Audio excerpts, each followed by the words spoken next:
Ecuador vive uno de los momentos más complejos de su historia reciente. La inseguridad, que antes parecía un problema lejano y controlable, se ha convertido en una crisis nacional que afecta a cada aspecto de la vida cotidiana. Pero la violencia no surge de la nada, responde a conflictos políticos, estructuras sociales en tensión y discursos que buscan definir quién tiene el poder y cómo debe ejercerse. En los últimos años, el Ecuador pasó de ser una de las naciones más seguras de Sudamérica a ocupar los primeros lugares en sicariatos, en homicidios, extorsiones, pero sobre todo la presencia del crimen organizado. Esta realidad ha transformado no solo nuestras calles, sino también la conversación pública, las decisiones del gobierno y las percepciones ciudadanas. Frente a este escenario, surge una pregunta inevitable. ¿Es la inseguridad un problema criminal o un campo de conflicto político por el control del Estado? La teoría política nos permite comprender que la inseguridad no es únicamente la ausencia de policías o justicia. Para Antonio Gramsci, el poder se construye no solo mediante la fuerza, sino a través de la hegemonía, la capacidad de convencer a la sociedad de que una visión del mundo es la correcta. En este sentido, la seguridad se convierte en un discurso que justifica decisiones, moviliza emociones y define quién es el enemigo y quién es el salvador. El Estado, entendido como una estructura que organiza la vida social, no es neutral, responde a intereses, actores y relaciones de poder que determinan quién decide, quién obedece y quién queda fuera del orden establecido. En este contexto, emerge la figura del presidente Daniel Noboa, quien ha situado la inseguridad como eje central de su legitimidad política. Sus propuestas articuladas en consultas populares, en referéndum, buscan endurecer penas, reformar instituciones y permitir la participación militar en asuntos internos.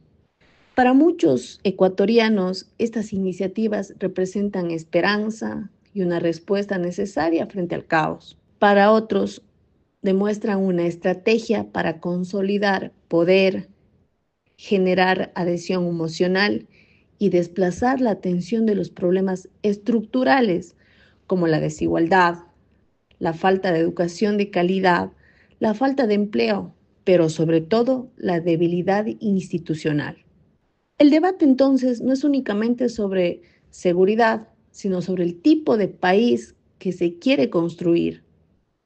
¿Quién define ese rumbo? ¿Y qué voces quedan excluidas? Hoy en Ecuador conviven dos grandes discursos sobre la inseguridad. El discurso gubernamental sostiene que si no hay mano dura, no hay futuro, que la violencia se combate con fuerza militar y reformas inmediatas. El discurso opositor afirma que no se puede resolver la inseguridad sin atacar sus causas sociales, pobreza, el desempleo, la corrupción, el abandono estatal y la crisis carcelaria. Estos discursos no son simples opiniones, son armas políticas que buscan imponer una visión de país. Mientras uno ofrece un orden basado en el control, el otro propone un orden basado en justicia social. Ambos disputan la hegemonía, es decir, la capacidad de definir lo que el Ecuador debe ser. La inseguridad en Ecuador no es solo una estadística ni un titular alarmante.